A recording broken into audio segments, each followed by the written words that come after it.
ආයිබෝන් දුවේ පුතේ අපි එතකොට මේ වීඩියෝ එකෙන් කතා කරන්නේ ඔයාලගේ සාමාන්‍ය පෙළ විභාගයට අදාළව 11 ශ්‍රේණියේ දරුවන්ට තියෙන පරිමාව හොයන පාඩමේ ප්‍රධාන ඝනවස්තු තුනේ පරිමාව හොයන්න සූත්‍රයක් කොහොමද ඔප්පු කරගන්නේ කියලා.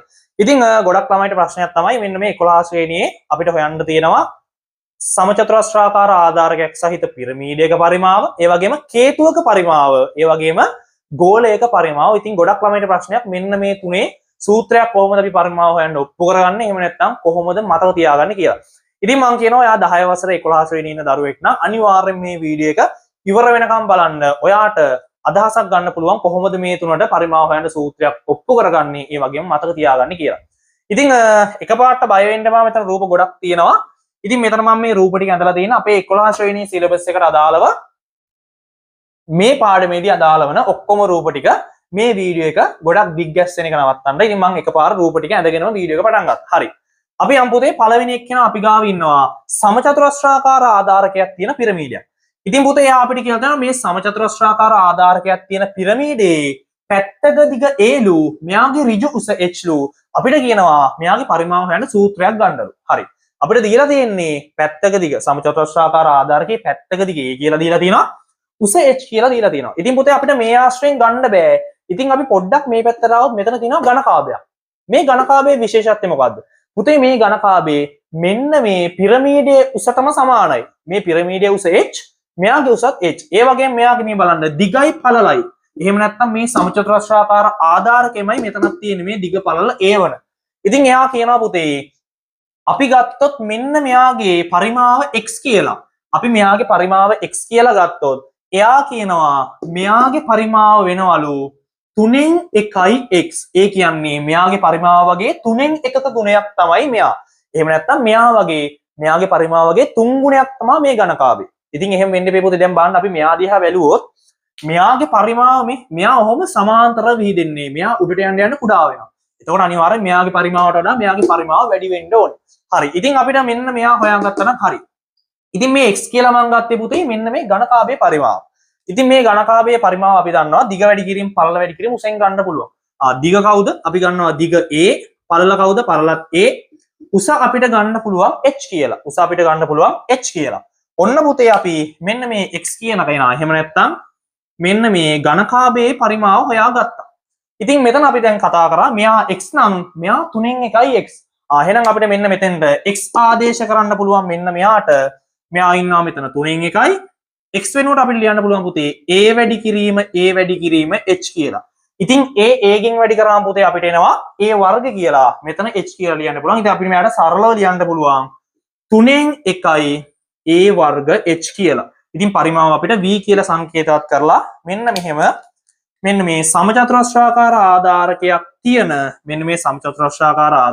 තියෙන පිරමීඩයේ පරිමාවට මෙන්න මේම සූත්‍රයක් ගන්න පුළුවන්. v සමානයි 3න් 1යි a වර්ග h. ඝනකාභයේ ආශ්‍රයෙන් අපි මේවා මතක තියාගත්තොත් අපි දන්නවා පුතේ මේ යට මේ a නේ නේතර a වර්ගය. කොහොමත් a වර්ගයනේ දිග වැඩි කිරීම පළල උස h කියෙන් ගුණ කරාම a වර්ග h ඝනකාභය එනවා.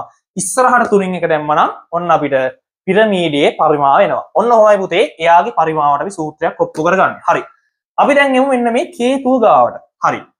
කේතුවෙත් පුතේ අර කතාවමයි තියෙන්නේ. හැබැයි මෙයාගේ බලන්න මේ ආධාරකයේ වෘත්තාකාරයි. ඉතින් පුතේ ආධාරකයේ වෘත්තාකාරයි නම් අපිට ඝනකාභයකින් ගන්න බෑනේ. ඉතින් එයාටම සමාන එයාටම ගැලපෙන කෙනෙක් ඉන්නවා සිලින්ඩරයක්. ඉතින් මේ කතාවමයි පුතේ එයා මෙතන කියනවා අරය r1 ආධාරකයේ අරය r1 ඒ වගේම ඍජු උස h වන කේතුවක පරිමාව එනවලු අරය r1 වන ඍජු උස h වන සිලින්ඩරයක පරිමාව වගේ 3න් 1ක ගුණයක්. අපි ගමු මෙයාගේ පරිමාව. y කියලා. මම ගන්නවා මෙයාගේ පරිමාව y කියලා. එයාගේ පරිමාව y නම් පුතේ එයා කියනවා මෙයාගේ පරිමාව 3න් 1යි y කියලා. මෙයාගේ පරිමාව 3න් 1යි y කියලා. හරි.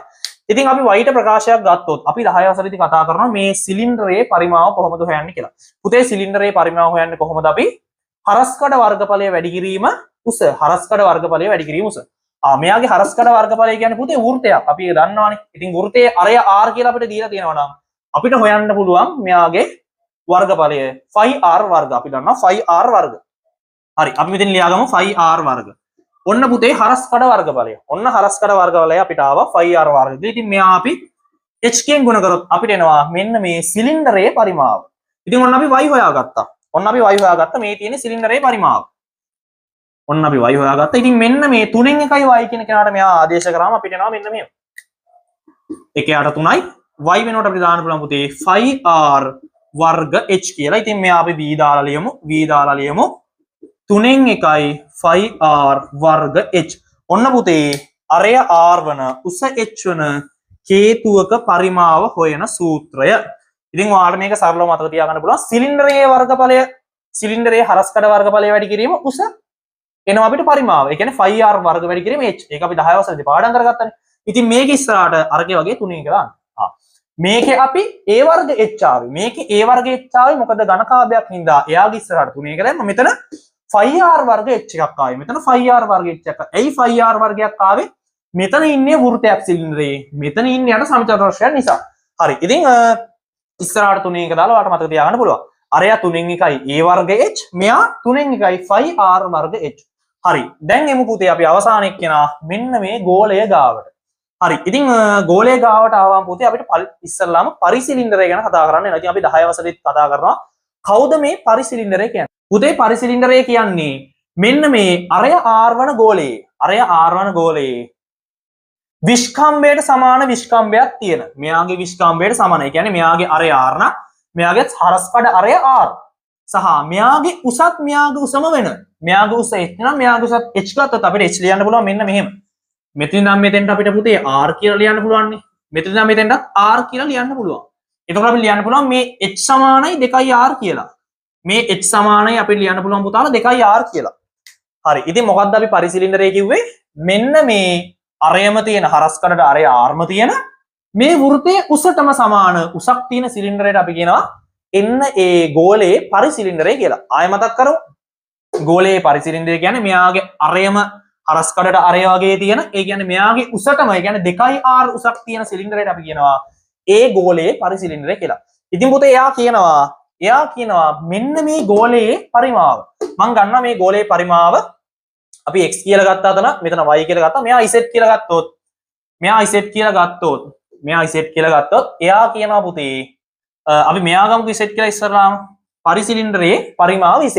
එයා කියනවා පුතේ මෙයා z නම් මෙයාගේ පරිමාව එනවලු z ගෙන් අඩු කරනවා මේ උසක් තියෙන හේතුවක පරිමාව. ඒ කියන්නේ මෙන්න මේ පරිසිලින්ඩරයෙන් අඩු කරනවා අරය r වන උස h වන. ඒ කියන්නේ 2r උසම තමා වන හේතුවක්. අපි හේතුවේ පුතේ මේ අපි හේතුවේ පරිමාව කතා කරේ කීයයි කියලාද? හේතුවේ පරිමාව කතා කරේ 3න් එකයි y කියලානේ. ඔන්න ඔය කෙනාට සමාන වෙනවා. ඒ කියන්නේ පරිසිලින්ඩරයේ පරිමාව අඩු කරනවා 3න් එකයි y. 3න් එකයි y කියන්නේ මෙයා අපි ඒක ආදේශ කරගමු ඉස්සරහට. හරි. දැන් පුතේ අපි ආදේශ කරලා උත්තරේ හදයියන්. z හොයමු අපි ඉස්සරලාම. කොහොමද මේ z හොයන්නේ? පුතේ z කියන්නේ කවුද? සිලින්ඩරයක් නේ. සිලින්ඩරය අපි දන්නවා මෙයා r නම් 5r වර්ග එනවා. හරස්කඩ වර්ගඵල එනවා 5r වර්ග. මෙයා වැඩි කරනවා උසෙන් h. ඔන්න අපිට z ආවා. දැන් අපි මෙතෙන්ට ආදේශ කරමු. ඔන්න මම z ආදේශ කරනවා. 5r වර්ග h අඩු කිරීම 3න් එකයි y කියන්නේ කවුද පුතාලා? y කියන්නේ මේ 5r වර්ග h. 5r වර්ග h. දැන් මොකද අපි කරන්නේ? දැන් අපි මෙයාගේ හරය 3න් එකයි, මෙයාගේ හරය 3න් එක කරගන්න බෑ. එහෙනම් මෙයා මම ගුණ කරනවා 3න්. හරි. ඊට කලින් මොකක් හරි කරගන්න පුළුවන්ද මෙතන? ඊට කලින් අපි මේ h දෙයක් දාන්න පුළුවන් නේද? මෙතන මේ h දෙයක් දාන්න පුළුවන් නේද? මේ h කියන්නේ කවුද පුතාලා? h කියන්නේ 2r. එතකොට අපිට h උත් අයින් කරගත්තා. ඒ කියන්නේ මේක උසක් දීලා නෑනේ. මෙයා අරය විතරනේ දෙන්නේ පුතාලා. අපිට ඔයාට ගෝලයක පරිමාව හොයන්න ඔයාට අරය විතරයි දෙන්නේ. උසක් දෙන්නේ නෑ. දැන් මේ උස මං දාගත්තේ ගන්න ඔයාට. ඉතින් මෙතන උස අපිට අරය ආශ්‍රයෙන් ලියා ගන්න පුළුවන් නේ. ඉතින් මම මෙතන දානවා යාව මේ. ඔන්න 5r වර්ග ඉන්නවා. h වෙනුවට මම දානවා 2r. මෙතනත් එහෙමයි. අඩු කිරීම 1යට 3යි 5r වර්ග h වෙනුවට මම දානවා 2r කියලා. දැන් ඔන්න අපිට පුළුවන් මෙයාගේ හරය මෙයා 3නේ, එහෙනම් මෙයාත් 3ට කරන්න. ඊට කලින් අපි පොඩ්ඩක් සුළු කරගමු නේද? ඊට කලින් මම චුට්ටක් ලියන්නම්. මෙයා 2i 5r ඝනය අඩු කිරීම මෙයා 3න් 1යි මෙතන අතරම දෙකක් එනවා ආයේනේ 3න් 2යි 5r ඝනය කියලා. right. දැන් අපි මෙතන මෙයාගේ හරයත් මම ඒක කෙලින්ම ලියන්නම්. මෙතන හරය 1 ඉන්නවා. මෙයා ගුණ කරමු අපි 3න්. අපි මෙයා ගුණ කරමු 3න්. එතකොට අපිට එනවා යට ඉඩමදි වේවි. මෙතන 6යි 5r ඝනය. මෙතන 6යි 5r ඝනය එනවා. මෙන්න මෙතනින් ලියන්නම් ඒක. මම මෙන්න මෙතනින් ලියන්නම් ඒක. 6යි 5r ඝනය එනවා. 6යි 5r ඝනය යට 3 අඩු කිරීම මෙතන 2යි 5r ඝනය යට 3 එනවා. ඔන්න හරය සමාන වුණා. පුතේ 6යි 5r ඝනයෙන් 2යි 5r ඝනයක් අඩු කරනවා. මෙතන 5r ඝනයේව 6ක් තියෙනවා. මෙතන 5r ඝනයේව 2ක් තියෙනවා. 6න් 2ක් ගියාම 4යි. ඉතින් මම මෙහාට ලියන්නම්. අපිට එනවා 6න් 2ක් ගියාම 4යි 5r ඝනය යට 3 කියලා. ඉතින් අපිට මෙයා ලියන්න පුළුවන්. මම මෙතනින් ලියන්නම්. අපිට ලියන්න පුළුවන් v සමානයි 3න් 4යි 5r ඝනය කියලා. 3න් 4යි 5r ඝනය කියලා ඔන්න අපිට මෙන්න මේ ගෝලයේ පරිමාවට අදහසක් ගන්න පුළුවන්. ඉතින් ඔයාලට පේනවා දැන් මෙතන අපිට අරය r විතරයි තියෙන්නේ. 5 අපි දන්නවනේ 7න් 22යි කියලා.